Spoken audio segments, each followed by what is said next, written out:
Ukraine's central regions, Zaporizhzhia and Dnipropetrovsk, have come under what officials have described as a massive attack, with explosions and strikes.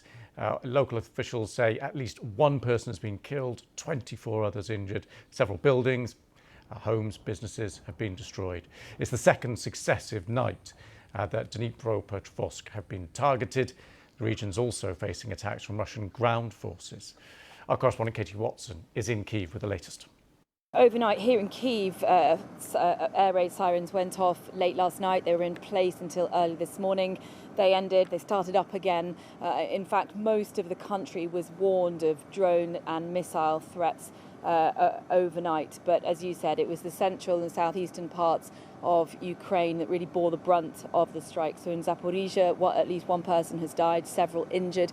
The rescue workers and emergency services are trying to put out fires on damaged houses, and it's reported that 25,000 people are without power after those strikes. And in Dnipropetrovsk, as you said, a second night of strikes on cities there, and it comes after just a few days after Kyiv acknowledged that Russian troops on the ground had entered some settlements in the region in what they call the first large-scale attack in the region, because of course it's not one of the regions that Russia claims as its own territory. So clearly, it's difficult on the ground. We've had airstrikes as well, and President Zelensky has condemned these latest attacks, saying that Russia once again shows its utter disregard for words, and we count on real action, accusing Russia of preparing these strikes instead of preparing for a leaders' meeting to try and end the war.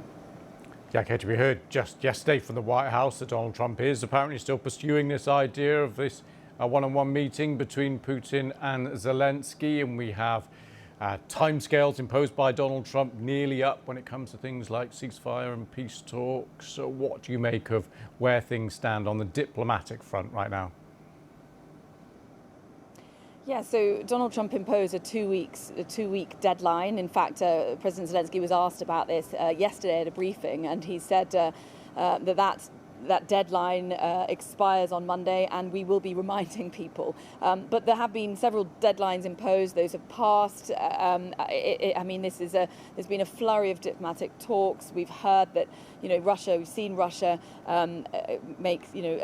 continue to attack here and cause strikes in Ukraine. So clearly, there doesn't seem to be an appetite to end the fighting. In fact, that Russia has said they will continue to strike, especially on energy infrastructure and military targets, because that will to try and slow Ukraine's response. It doesn't look like there's any appetite to sit down, certainly on Russia's side of things. They've said, we've heard Serhiy Lysak say that unless there's an agenda, then they're not going to sit down. So President Zelensky has made it clear that that's needed and that he's prepared for that.